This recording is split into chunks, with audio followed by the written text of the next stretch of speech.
Welcome to Blank Tape. I'm Kurt. And I'm Anson, and this is Volume 2, Track 22, The Oracle of Bacon.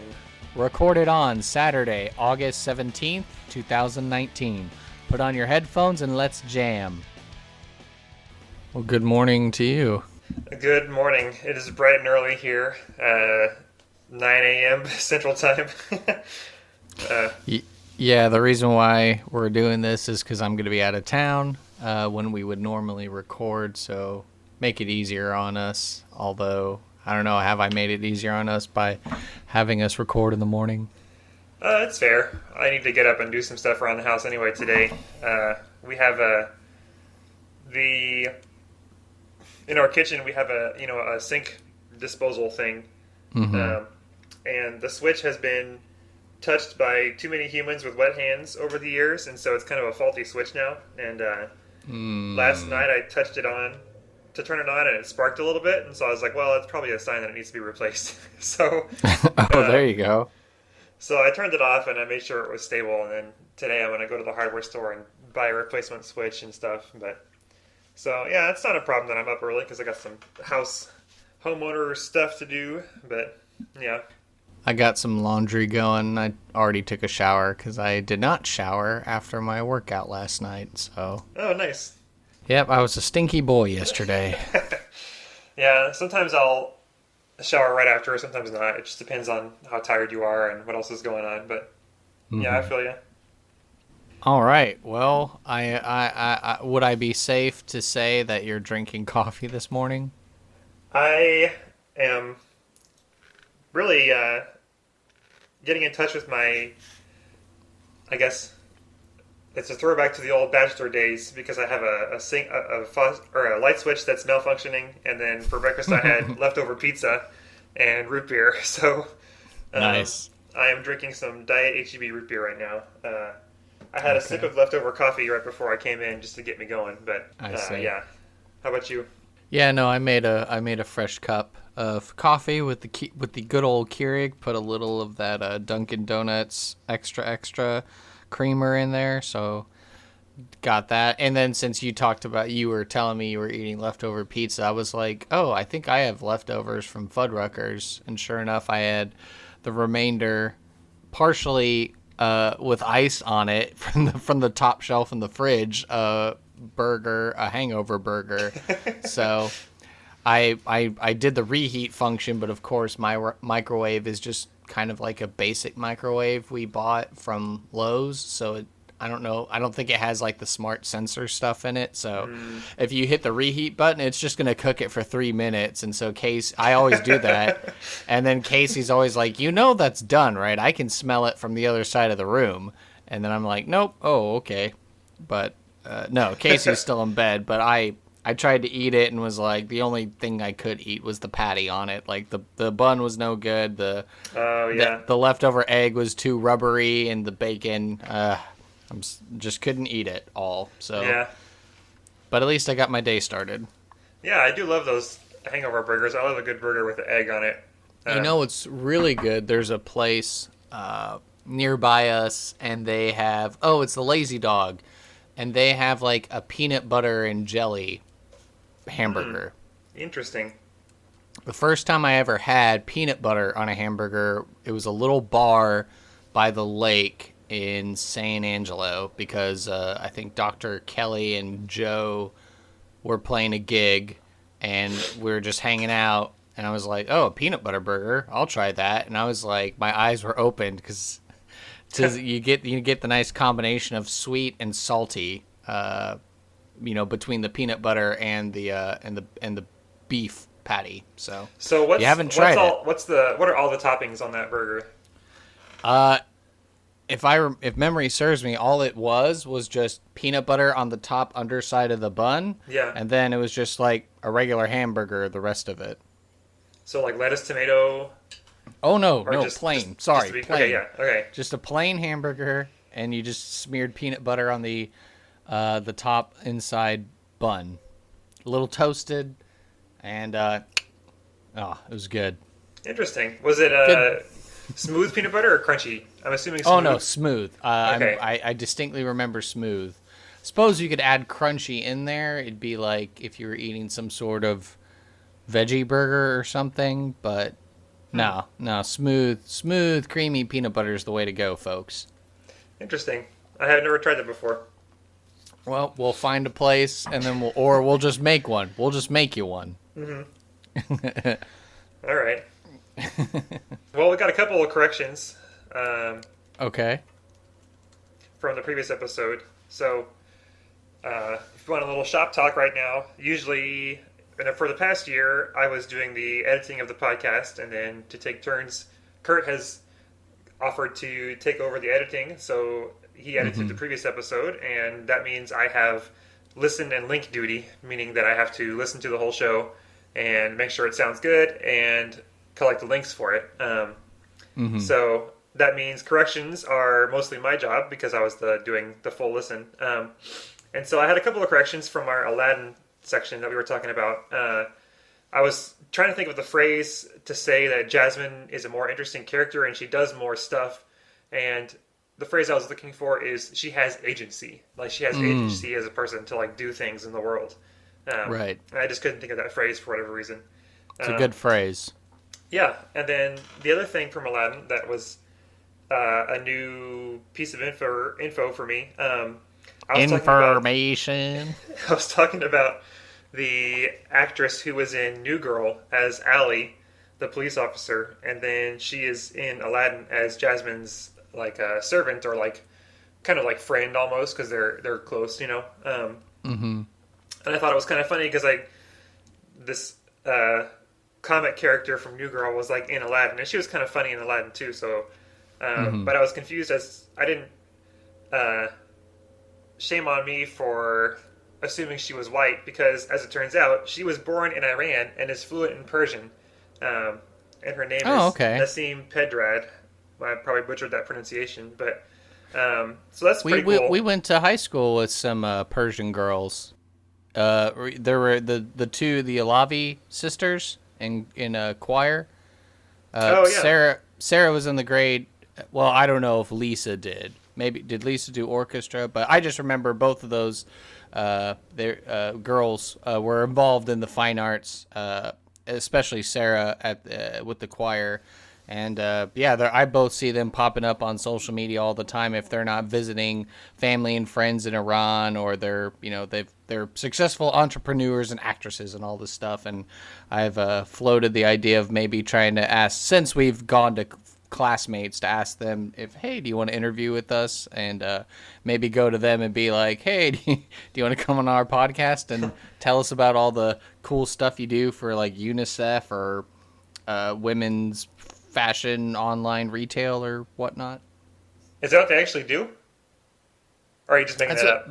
Oh, no, that's what Lisa does. Lisa has her own clothes thing she does online. Both of them were in some sort of movie recently, like as a small cameo part or something. And I know Sarah's done work with UNICEF for a long time because I think their dad, Dr. Alavi, actually works for UNICEF in some capacity, I think. Oh, wow. I didn't know that. Yeah, so, yeah, we know. We got some Iranian people in our lives, and they're good people, so... So, anyways, that was our little pop culture correction / trivia of the week. So that was cool. Props to Aladdin for being not like multicultural, I guess, but hiring actors and actresses from the culture which they're representing in their movies. So that's a good deal. Right. Yeah, I know a lot of people, would border on saying, oh, that's just, PC and stuff. But I guess as you and I have had the experience of growing up and seeing that change in Hollywood with, I know everyone freaked out, a year or so ago when Crazy Rich Asians came out because they were like, what, a romantic comedy movie with only Asian people in it that's, for English-speaking audiences, and oh my gosh, it's crushing box office ratings and stuff like that, which maybe we got to talk about that influence a little bit in our Patreon episode we had when we discussed that other right. movie, which was pinnacle to the Asian American community. So if you want to know what that movie is, guess you got to become a member on Patreon to find out. Yep, and where can they do that, Kurt? Yeah, they can go to our Patreon page, Blank Tape Show. Just find us on Patreon. We got different subscription levels, and you get different rewards. So, like, for example, the $1 level gets you a shout out. So because mom and dad are primo patrons at $5 means they get a bunch of other stuff. But at $1, you just get a shout out on the episode. So shout out to mom and dad for helping financially support this podcast. Woohoo! Woohoo! All right. Any other corrections or things that you noticed in our last episode? No, I don't readily recall. But yeah, since we've had the switching of duty, I don't expect you to go crazy like I do on all the various links and little jokes and stuff that we make. So certainly send us an email and let us know if you like this new format where all Kurt does is just edit and he doesn't fill up the entire timeline of the podcast with various links and and little inserts or whatever. I had a lot of links too. I was like, no, it was a normal show. We didn't talk about that much, but then I just kept going. I was like, oh man, we talked about so many things. There's so many little things to add. But, I know you go to our website and you look at each episode, and the page just keeps going down because of all the links that I would put into every little snippet of a thing. So I'm like, okay, maybe he'll play it a little cooler, and so people won't get fatigued unless they want to know all that stuff. I'll have to check. I wonder if there's actually a big difference between the number of links that we added. But that's enough shop talk for now. So sure, yeah. Let's move on to follow-up. Okay. Let's see. Oh, yeah, there was one thing that I had that we talked about. So last episode we talked about Chef's Table, the Netflix show. And you recommended an episode about the Italian butcher Dario Cecchini, I think. If I'm, again, probably butchering that pronunciation. No pun intended. Butcher. So he is a Italian butcher, and he has a really incredible life story. Yes, he does. I don't really want to spoil it, but he's, he was going to school to become a veterinarian, and then his father was getting ill, and he was like, "Son, you have to take over or he didn't tell him, but he was like, he felt like it was his duty to take over the butcher shop job, and he was like, how do I reconcile, wanting to save these animals as a veterinarian versus being a family butcher to support the family, because he was the oldest son or whatever. So it's a great story. Check it out. Chef's Table season 6 episode 2, I think. Anyway, so I told Kurt that we were going to Italy my wife and I for an anniversary vacation, and so he was like, oh, you got to check this show out. So my wife and I watched it that very night, and we really, really enjoyed it. My wife said she cried a lot at it because it's such a beautiful story. And, you see his restaurant that he's made, and a great part of the episode is where he's talking about when his parents passed away. His mom passed away first, and then his dad, a few years later or whatever, and he was saying that he felt like all the joy had gone out of his life, and the only way he found to bring back the joy was to open a restaurant and share his food with everybody, and to bring people into his house and make it a lively place of community and friends and stuff, and so he really found a lot of joy through that. And so he's got, I looked up on his website, and he's got 3 different restaurants. I don't have the names in front of me. One is Officina de Bistecca, which is Office of Steak, and then there's Solo something. And then there's some other one that I can't remember the name of. But they're all kind of in the same area. It looks like in this city, Penzano, which is a little bit south of Florence. And he also has a bed and breakfast, which you pointed out. Yes, so I did. We had already made our reservations for Florence, so we already have a place to stay. Okay. But we looked at the 3 restaurants, and we're definitely going to try to choose one to go to. So they all have fixed menus. One of them has a few options you can choose from. The two main ones, it looks like, are Oficina de Bisteca, and I'm going to look it up right now just so I have Dario. It's in my history, so it's going to be right here. Oh, yeah, Solo Ciccia. I don't know how to say that because I don't speak Italian. But so those are his two big places. The Officina is like traditional steak cuts, I think, and then the Solo Ciccia is like a part of the episode is where he's talking about there's a phrase I think from Native American culture where it's like you use every part of the buffalo, and right. Growing up the idea was, butchers, everyone just wants the fanciest steak cuts, but nobody eats, like the tongue or the feet and all these crazy things. And he was like, oh yeah, I remember that part. So it's kind of like it's part restaurant but part like educational thing, and so he's like teaching people like these are the brains of the cow, and you prepare them in such a way you won't get mad cow disease. No. So yeah.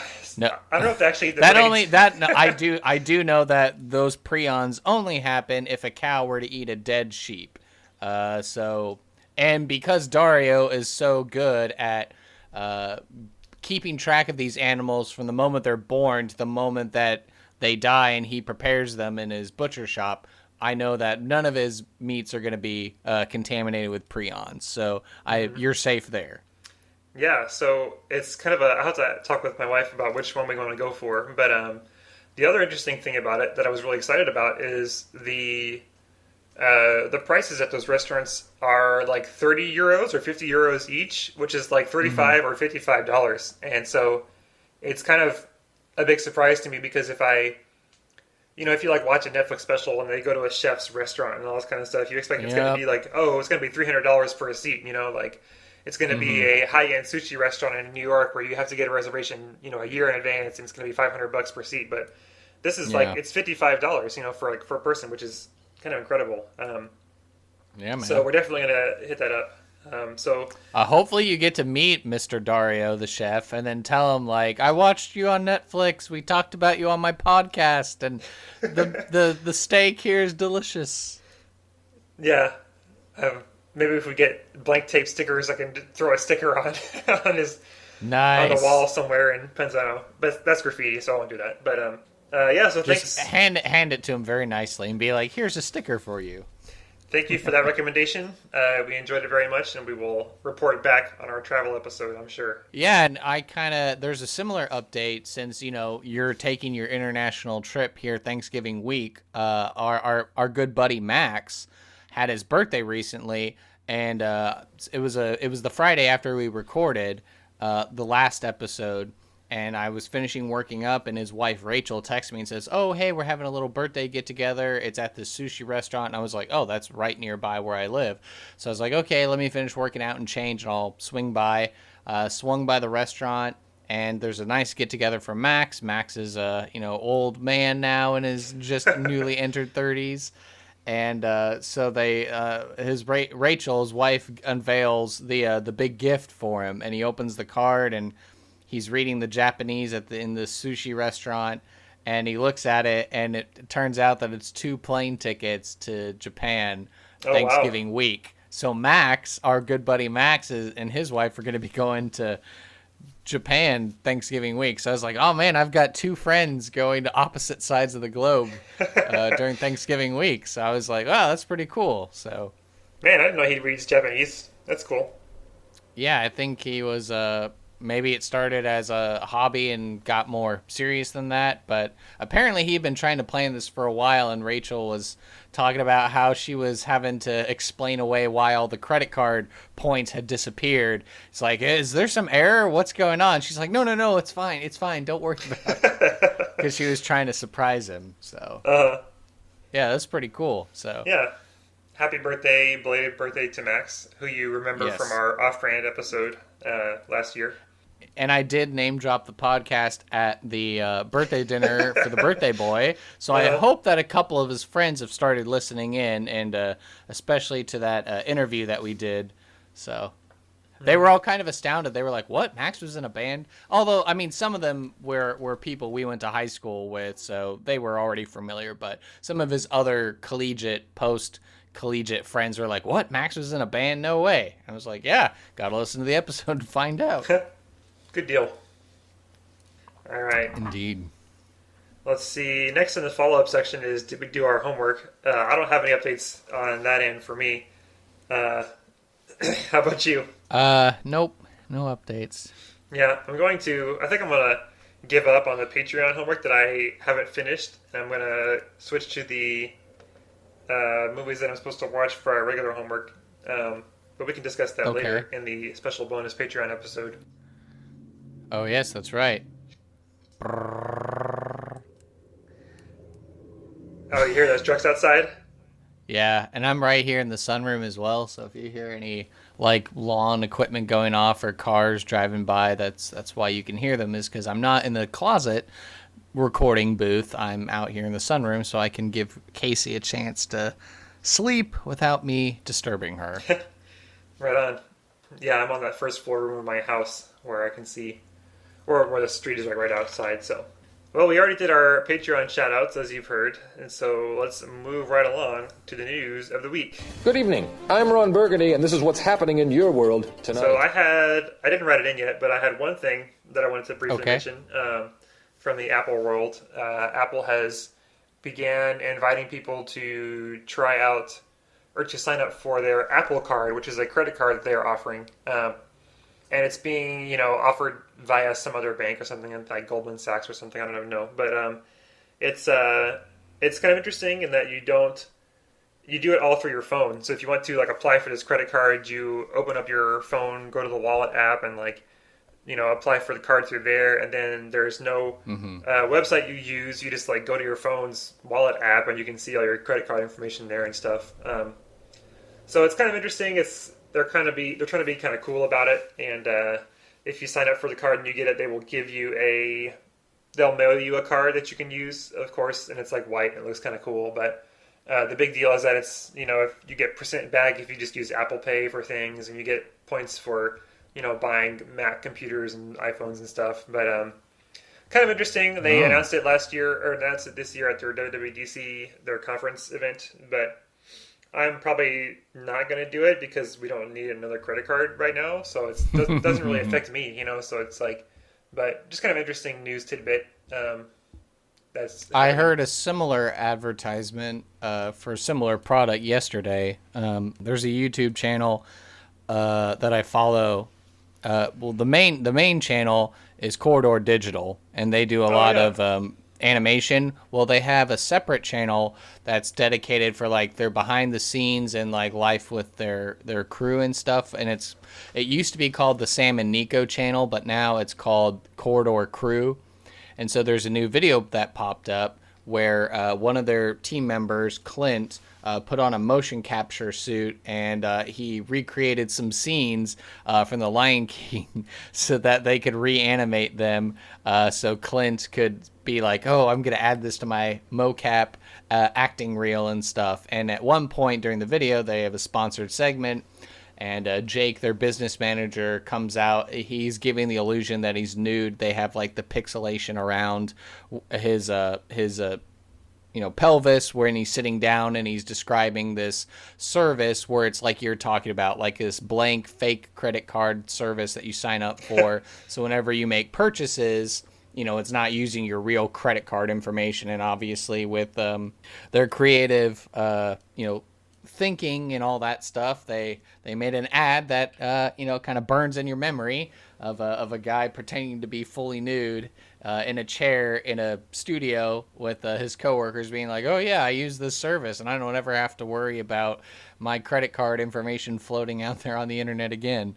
So clever sponsored segment from Corridor Digital there. Is that a real product, or is it was it a fake ad? No, it's a real ad. It's they do sponsored segments. So if you go watch the new Corridor Digital video where they're recreating these Lion King scenes, you'll see the sponsored content, and you could probably get a deal if you use the code to sign up for it or whatever. But there's been a lot of cool stuff that Corridor Digital's been doing as far as like deep fakes. They fixed the Scorpion King to make Dwayne The Rock Johnson look better and not so plasticky. They made a fake video where Tom Cruise visited them at the studio, and they made another fake video. They did that Boss Town robotics fake video that everyone flipped out about, and they thought it was like the real Boston Dynamics, but it was Corridor Digital that did it. And then they did a deep fake where like Keanu Reeves was in a gas station, and he like foils a bank robbery and snaps a guy's neck and stuff like that. So there's some no, it's fun watching their channel and talk about their passion and their talents concerning visual effects. And they also have, some new stuff, like they comment on visual effects from different movies, and they bring in like a stunt buddy guy, and so then they have like stuntmen comment on action scenes and stuff like that. So it's a lot of fun to watch. They've been doing that for a while. I remember years ago seeing their fake special effect videos and stuff. It's cool. Oh yeah, and doing videos for like video games and stuff like that. Mm-hmm. Did they do like some Half-Life stuff at one point, or am I imagining that? No, no, you're right. During the Geek Week, they did a Half-Life Portal gun video that got really popular.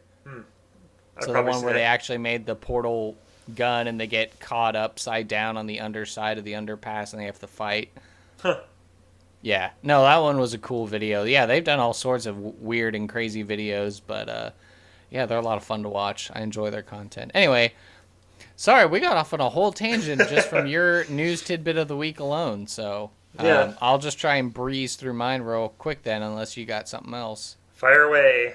Well, the big news that has been dominating the news cycles as of right now is that Jeffrey Epstein committed suicide while he was on suicide watch in federal prison in New York. So that was pretty scary. He was a convicted sex offender and all sorts of stuff, horrible stuff concerning like, conspiracy, sexual enslavement and human trafficking and all this stuff. And, he was a guy that rubbed elbows with the rich and famous. And so his death has spurred a lot of different reactions across the internet. So on the one hand, yes, it's very sad that this individual felt the need to take his own life. But at the same time, it's like, justice for the people who were obviously affected by what he did. And then what does that mean for all the people who maybe, benefited from the crimes that he perpetrated? Insert here your, are the Clintons going to suicide me meme, which has been floating around. So there's that. The conspiracy being, the idea being that the Clintons somehow convinced him to kill himself, or what? Or that the Clintons murdered him and then made it look like an accident. There's been some other figures within the Democratic Party that maybe used to work for the Clintons or was associated with them, and a number of them had died under mysterious circumstances. So that spurred this conspiracy theory that, the Clintons are just assassinating people who would do anything to mess them up. So that's crazy.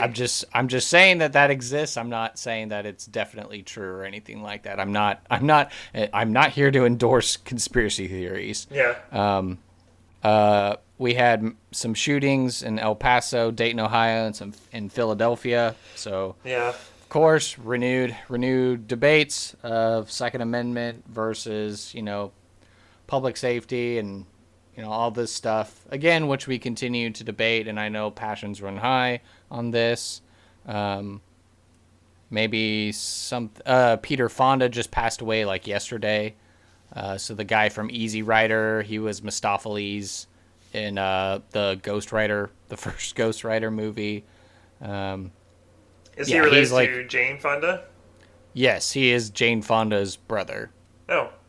Yeah. Cool. So he was a staple in like a lot of the movies of the 60s and 70s and stuff, like some of the big ones. Mm-hmm.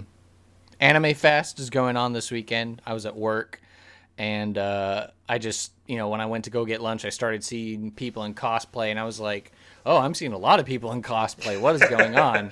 And I checked my phone, and sure enough, Anime Fest was going on. So I was like, oh, that's happening in the hotel right next to where I work. So it's kind of interesting. And then the final thing is that, again, with being your Catholic news boy, there's something going around where there is this particular parish in the state of Oregon that is very progressive, very what we call boomer Catholics. What is that? Why do they call boomer? Why are they called boomers? So, like, from baby boomers, these are, what it ends up meaning or coming across on the internet in like a derogatory sort of way is that, oh, these are people that, hold positions that are contrary to, the precepts of the church. They're all hippies. They, play folk guitar. They sing Kumbaya. They have felt banners. They're the ones that'll have, like, interpretive dance going on or clown masses or, these all sorts of, like, things that are legitimately probably should not be at a mass when you're engaging in worship of God. And so, yeah, this new priest has come in from Nigeria, and so these parishioners are like, oh, we're being abused by the priest because he's bringing tradition back to the church. And so it's gotten a lot of people's commentary, going back and forth on Twitter and stuff like that. And, I've had the opportunity to go to a traditional Latin mass 2 times here in Irving at Mater Dei, and it's nice. It's like the mass, like how my dad would remember it when he was growing up, before the Vatican II changes happened to make the mass more interactive, more participatory for the lady. And so I'm not gonna be one that's gonna bash Novus Ordo, which is like the mass. Like, if you go into a Catholic church nowadays, it's probably gonna be Novus Ordo, kind of like the ordinary, accessible to the people kind of mass, or traditional Latin mass. They're both great. One is, certainly more traditional. It's the way we used to do it. And then one is, more participatory, more interactive. You're, supposed to engage with it and get more out of it.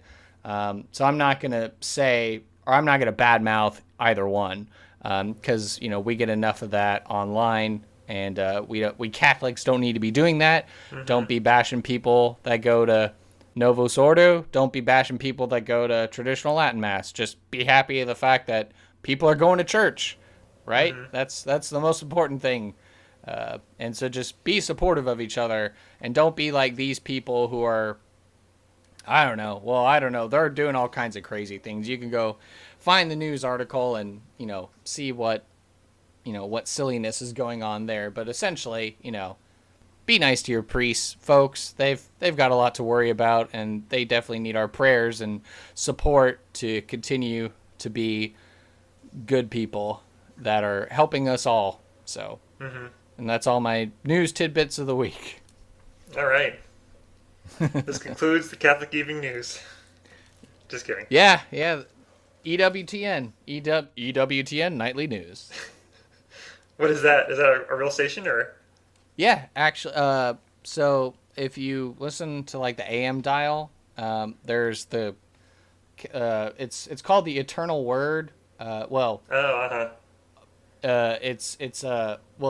started out as TV and it's branched out into radio, but the Eternal Word television network, and then it's partnered with like Guadalupe Radio, and they like do the radio broadcast of a lot of the television programs. But it was started by Mother Angelica.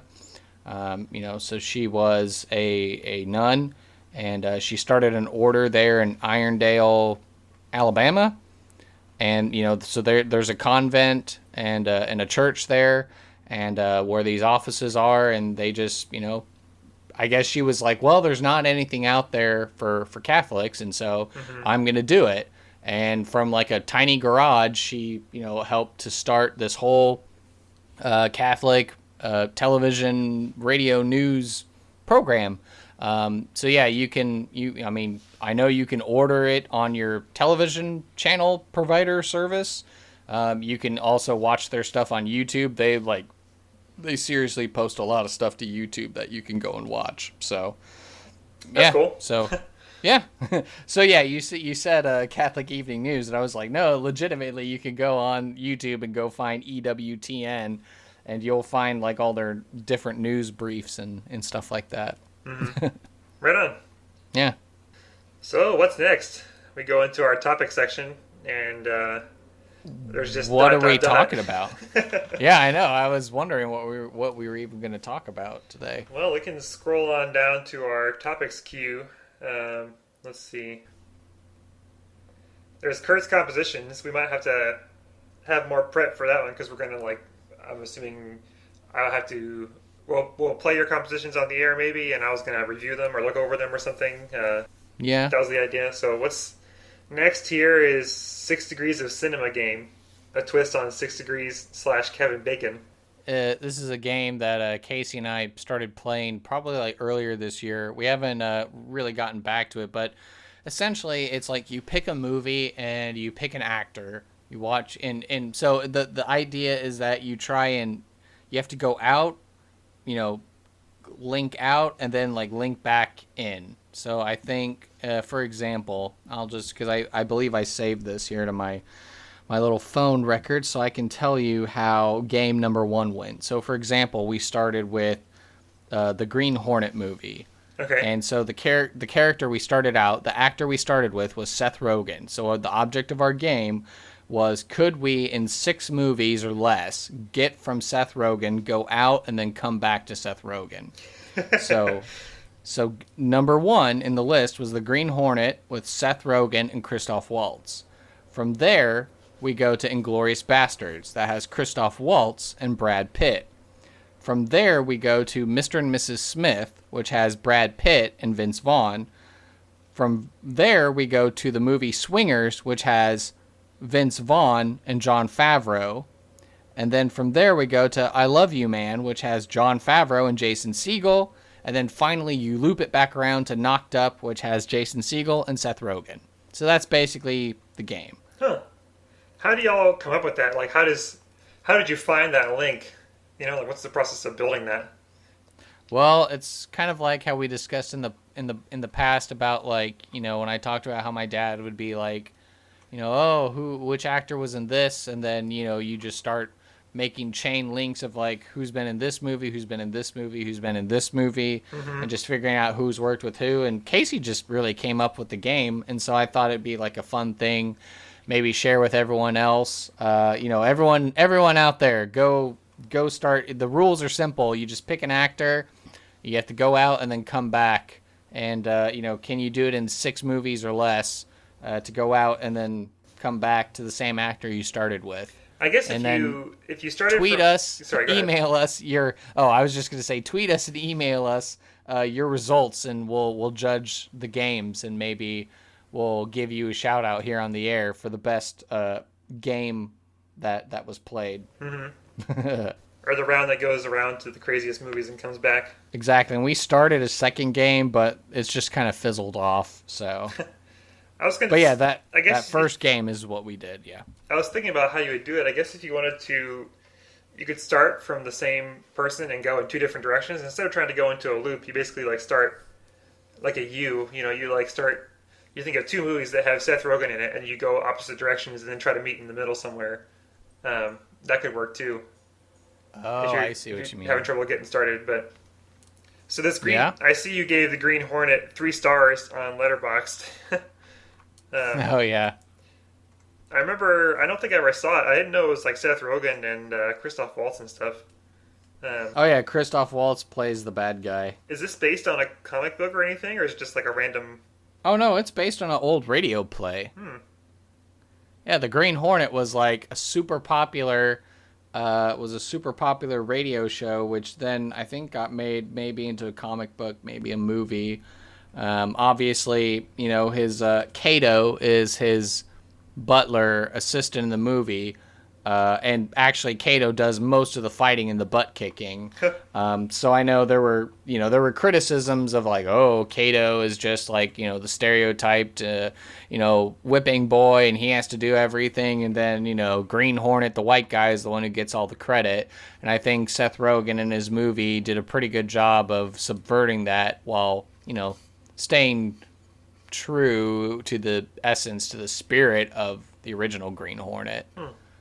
But, they gave it an updated comedy kick. I mean, because basically Kato's the one who is, like, actually trained in combat and everything, whereas, Seth Rogen's just kind of, like, character is just, like, a bumbling idiot, who's just, like, getting from one scene to the next by the seat of his pants, so. Let's see. Yeah. I never saw it, so I just added it to my watch list. But you gave it only 3 stars out of 5. Yeah, I mean, 3 is kind of like it was okay. Yeah, 3 is just like, it's okay. Like, if it came on TV, like, I'd watch it. 3 is like, just good middle of the road. So anything below 3, I know that, like, okay, I'm probably never going to see this again. I didn't like it, or I had some kind of problem with it. And so, I keep 3 as my 3 stars as my middle ground there on Letterboxd. Right. Oh, yeah, you were going back. Yeah, so this game started way back in March. So going back through my diary and looking at everything. Mm-hmm. So, yeah, we started game 2 and then we just kind of like fizzled out. So, I don't know, maybe you can try, see if you can figure out one or something. You know what I would be curious to do is see if I could write a program that would do it for you. Given like a list of movies and their actors or something, like find cycles like that or something. Mm-hmm. That'd be kind of a fun challenge. Well, I know there is a website you can go to that will tell you what your Kevin Bacon number is. And that is how many people that you know for Kevin Bacon, or how does that work? So the Kevin Bacon number is how many degrees of separation are there between any actor and Kevin Bacon, or like a person. Right. So it'd be interesting if I could probably calculate it if I either put in Thurl Ravenscroft or Felicia Day. I could probably figure out. I'd have to add +1, but then I could figure out what my Kevin Bacon number is. Who is Thurl Ravenclaw, whatever the name you just said? Oh, Thurl Ravenscroft was the voice of Tony the Tiger. Oh, you got to meet him at some point? Yeah, I was a kid. We went to California to go visit my mom's side of the family, and my great papa, my great nana were in a nursing home by this point, but it was like a swank nursing home, like basically like an apartment complex, for senior citizens, but it was swank. And anyway, Thurl Ravenscroft lived at the same retirement community that my great-grandparents lived at, and so I got to meet him. I got his autograph. He had a scooter with his little scooter with a Tony the Tiger doll on it.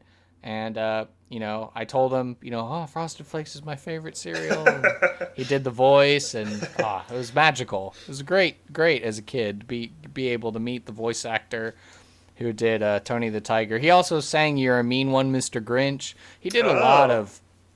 He has that very deep, sonorous bass sound. So if you listen to probably any animation from the 40s, 50s, 60s, it's probably him. I think he's the one who sang on, maybe he did Shere Khan, or maybe he sang for Shere Khan in the animated Jungle Book movie as well. Mm-hmm. We're Your Friends. How do you spell that name? Thurl, Thurl, and then Raven, Scroft. Raven, Stroft. Ravenscroft. Okay, well, here's the deal. So, the oracleofbacon.org cannot find any Ravenscroft. However, dang it. Felicia Day has a bacon number of 3. Oh, so that means I have a bacon number of 4. Woohoo! I'm 4 degrees of separation from Kevin Bacon. Granted, that's a tenuous hold at best because I only met Felicia Day one time at LAX between flights. So I don't know if that really counts, but I'll say it counts. So thank you, Felicia Day, for my Kevin Bacon number of 4.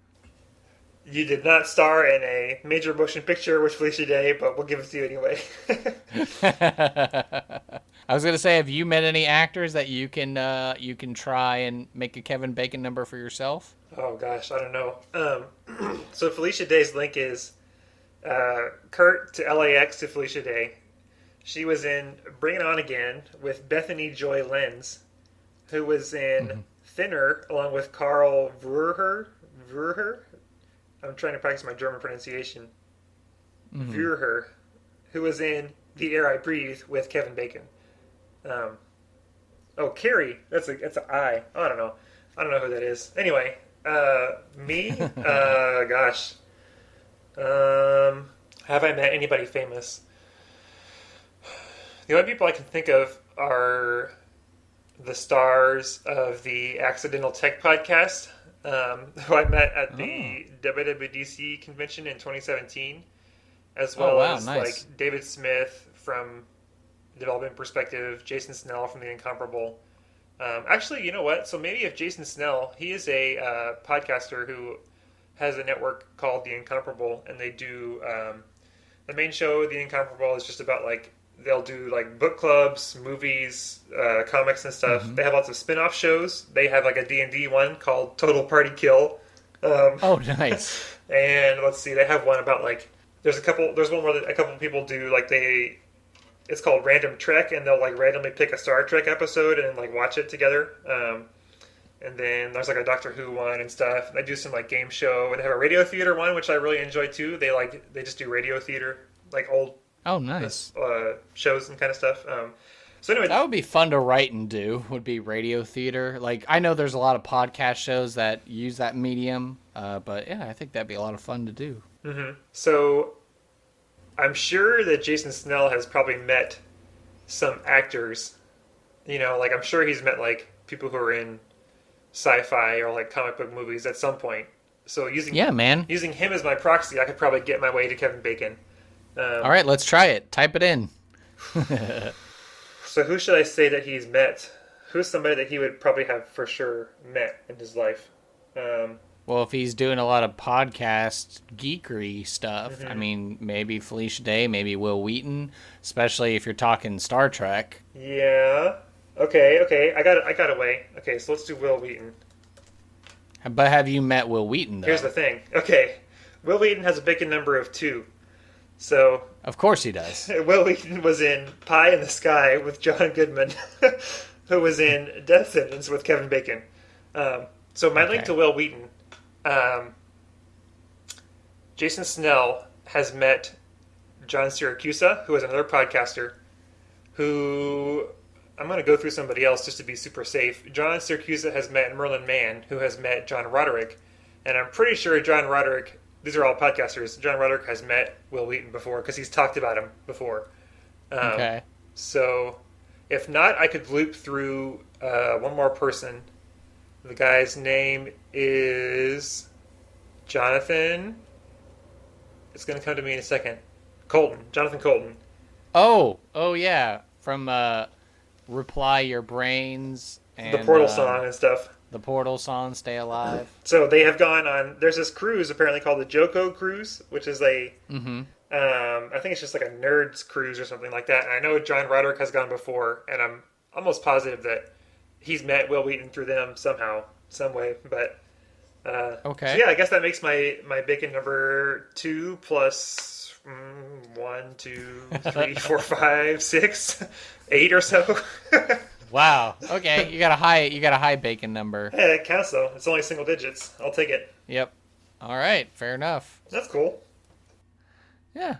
There you go. So there you go, folks. Try out the 6 Degrees of Cinema or game, and maybe try and figure out your Kevin Bacon number. Hit us up on Twitter and Facebook and let us know, so then we can be amazed at your awesomeness. So my question is, why Kevin Bacon, and does this work with anybody else? I think you can look it up. I know there's a whole Wikipedia article on this, but I think what it was is maybe someone made a website back in the day, or they were writing a paper, and they just, they were trying to put like some sort of mathematical concept into some sort of relatable premise. And then they were like, well, Kevin Bacon's in a lot of movies. And so they just used like Kevin Bacon as like this analogy or this anchor point just to figure out like, oh, well, I mean, if you pick any one person, then you can branch out and figure out how to connect all kinds of people. So I think that's just why. They were just like, well, Kevin Bacon's a prolific actor. He's been in a lot of different things. So I imagine if you're trying to figure out your degree of connectivity to people, use Kevin Bacon as a good anchor point. Mm-hmm. Kevin Bacon, if you're listening to this podcast, we'd love to have you, so then we can make our Kevin Bacon number 1. So, and Kevin Bacon, of course, is the only one who has an order of bacon of 0, because Kevin Bacon is Kevin Bacon. It's the identity property of the Kevin Bacon number. Exactly. Although, how that would actually, I'm wondering if someone's already done this as a sci-fi premise. But what if there was a universe where all of a sudden there was another Kevin Bacon, and then it was like a fight to the death between the Kevin Bacons to figure out who was the real Kevin Bacon. That sounds like a Futurama episode waiting to happen. There can only be one. So there's this website that I'm looking at, the Oracle of Bacon, has a pretty interesting. It says how it works, and it says every couple of weeks the Oracle downloads every English language article from Wikipedia. It produces a JSON file, which is like a text file that has like data in it, with 128,000 films and 358,000 actors and actresses. So there's a database service running that stores this database in memory. It looks like you can even... There's like a programming example that shows you how it's done. That's pretty interesting. I'll have to read this later. And maybe you'll develop your own version, and we'll pick someone else. Yeah, it looks like you can do it as a puzzle if you wanted to. Cool. So have you ever watched... maybe that's a programming homework. If you really want to get us motivated to learn coding, maybe we could enlist everyone and be like, okay, we're going to develop our own one, and we're going to call it the order of, I don't know, we'll pick someone else that we like, and then be like, figure out who this person is connected to, fill in all the gaps, and let us know. Mm-hmm. Now, it probably would have to be an actor. That seems like it'd be the easiest thing to track, because otherwise it's like, well, I can't determine if this person has ever met another person. You know what I mean? I guess. Yeah, that would be. The thing is, you would probably just make it a general. You wouldn't necessarily tie it to Kevin Bacon. The way you would do it is you would say, make any two people meet, and you just put Kevin Bacon as the first person. But see, I'll have to read this article and see how they describe they do it. But have you ever watched Futurama, the TV show? Yes, I have. Yeah, it's the same creators as The Simpsons. Mm-hmm. It's got some great voice actors in it, and just the premise is funny. And they've done a lot of spin-off movies on Netflix that I've seen, or they're like specials or whatever. Mm-hmm. But yeah, it's there's a lot of memes that have come out of Futurama, and good times, good stuff. I need to watch more of it, but then again, don't have TV, so I just have Netflix. Oh yeah, it's on Hulu, I think. I mentioned it because one of my wife and I's, one of our friends recommended it to us because I had never seen it before, and she was like, "Oh, if you like sci-fi and nerdy stuff, you got to watch Futurama." And so we've been like putting it on as we're brushing our teeth and stuff at night. It's a great one. I've really been enjoying it. Lots of nerd references and stuff for sure, and it's pretty funny. So 2 thumbs up for that one. Dr. Zoidberg. So, all right. Well, that was a good little tour down 6 Degrees of Cinema. And the Kevin Bacon. So now we know all about that. Yeah. Let's see. And seriously, hit us up on social media with your games and with your Kevin Bacon numbers. and we'll share the ones that we think are the coolest. Always trying to get that audience community involvement, audience participation. You are the official community manager for the blank generation. Yeah. Let's see. What else do we have over here that's quick? A lot of these are like interview ideas, like people we want to interview. Just because, podcasts are easy enough to do that. But, I'm just looking down the list here. Sometime it would be really fun to do a Marvel DC football team draft. I was mentioning The Incomparable does drafts every now and then. Well, they'll do something like this, like they'll draft a comic book villain. And so, like, they'll have, 5 people on, and they're each going to assemble their team, in order of who their villain team of villains is or whatever, Okay. They did a cool, I think I might have mentioned this, I'm sure I've mentioned this before on the show, but they did a superhero, like, tournament, and it was like, they had a panel of, like, judges, and they started off with, like 100 superheroes or whatever, and they did, like, a tournament bracket thing where they said, like, who's the best superhero of all time, and so it was like they every matchup had a person like 2 lawyers, they had to advocate for their side, and so they did all the research, and they were like, well, I think this person is better than this other person because this, and then the panel of judges would decide, and then that would see who moved on to the next round. So I bet you could guess who the overall winner was for the best superhero, like, of all time. Spider-Man. No. Is it going to be lame and be like Superman? It's not Superman, it's not Spider-Man, but you're getting closer. Batman? Batman, that's the one. I mean, okay, yeah, he gets to go around and go, I'm Batman. That is pretty cool, but, yeah. It was for, because of his backstory and because he's, like, a cool guy and stuff, that they picked him.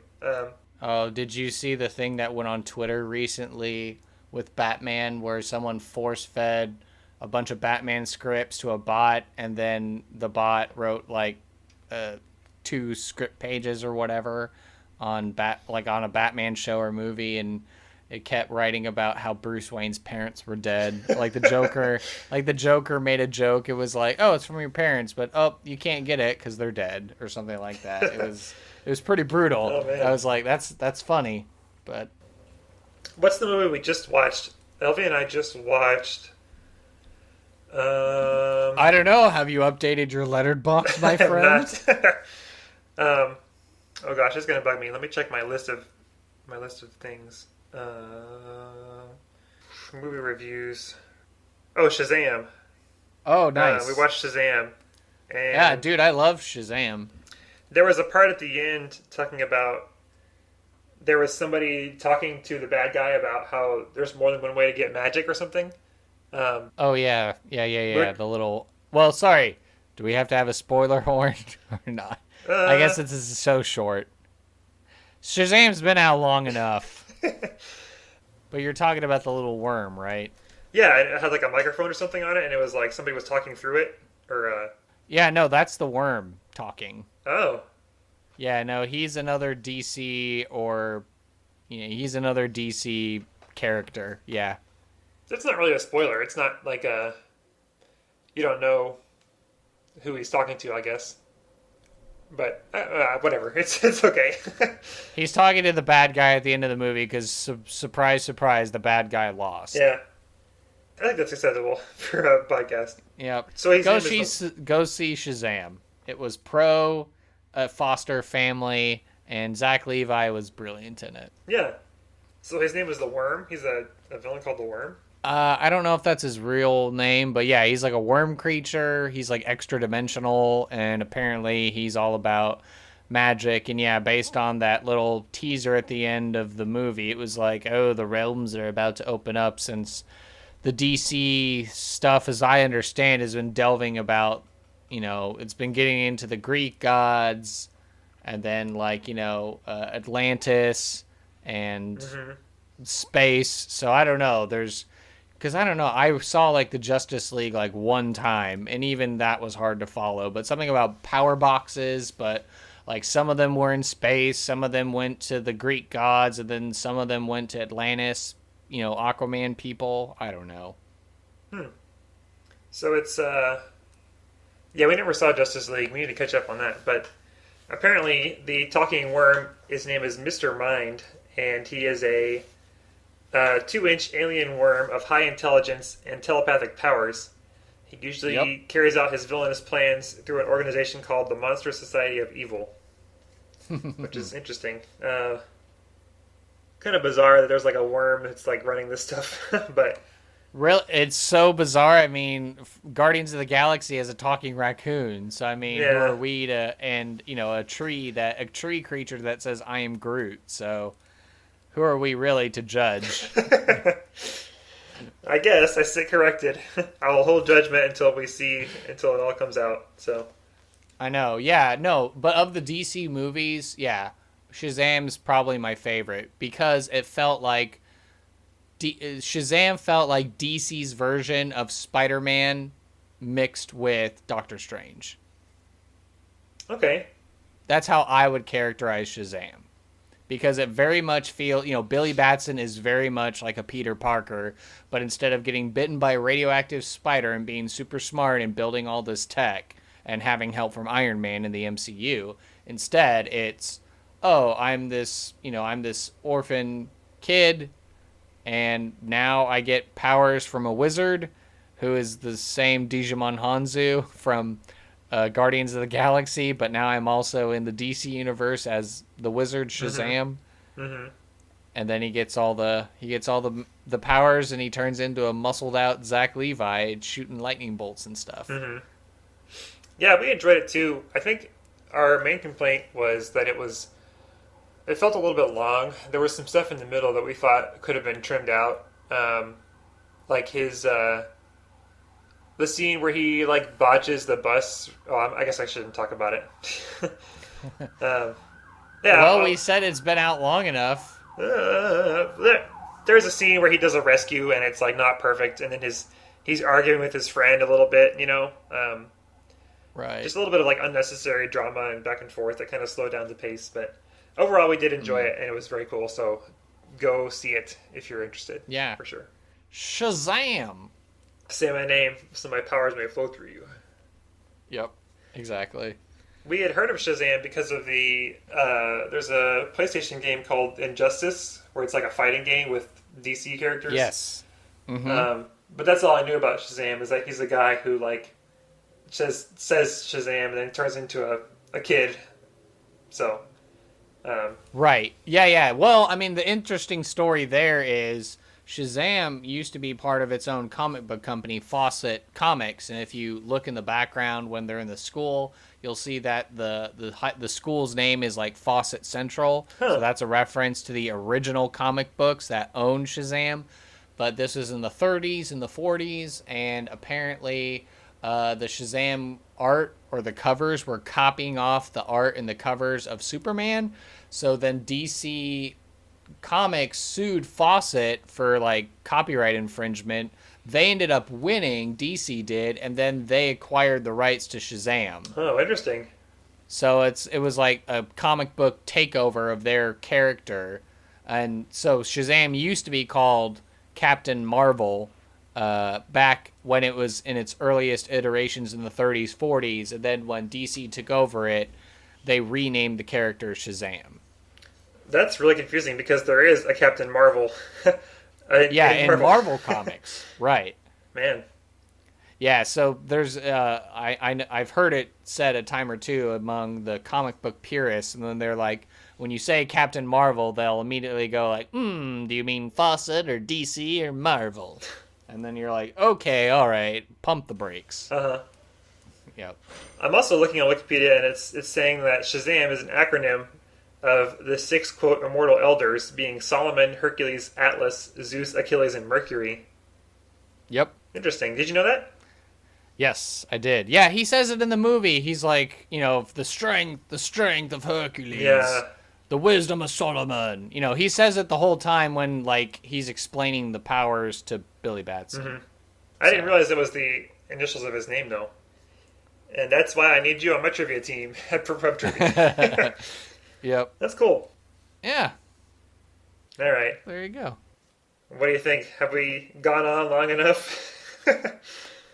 I would go to the ends of the earth with you, my friend. Oh, thank you. So wherever you want to, if you think this is a good stopping point today, then we can stop here. You know, leave our friends and family on a bit of a cliffhanger as to what in the world we're going to talk about next time, and then get ready to go into our podcast Patreon exclusive. Mm-hmm. Yeah, I think so, because we're not quite enough time for any longer topics. So you can hear... And I can hear doggies trying to hit a door to get somewhere as well. Oh, it's my wife letting them out to go to the bathroom through the back door. I see. That's the little jingle bell we put on the door, so that's how they know. You heard that last time. Yeah, a cut of it made it into the episode because it was during a part where you were talking. I couldn't edit it out without you just dropping off. Mm-hmm. All right, well, before we wander in the wilderness for too long, be sure to check out our Blank Tape website at www.blanktape.show for all of our episode tracks from the past, present, and future, links to all the topics we've discussed, or to send us an email. To stay up to date with the podcast, follow our Facebook group /fan page and our Twitter page by searching for @BlankTapeShow. Listen and share the podcast on YouTube by searching for Blank Tape Show Podcast. You can find the podcast through Overcast and Apple Podcasts, or go to our website and save our RSS feed directly to the podcast app of your choice. If you would like to contribute to the Blank Generation and help support us, consider becoming a $1, $3, or $5 patron at patreon.com/Blank Tape Show. And with that, that's the show for the week. So, Arrivederci! Shazam!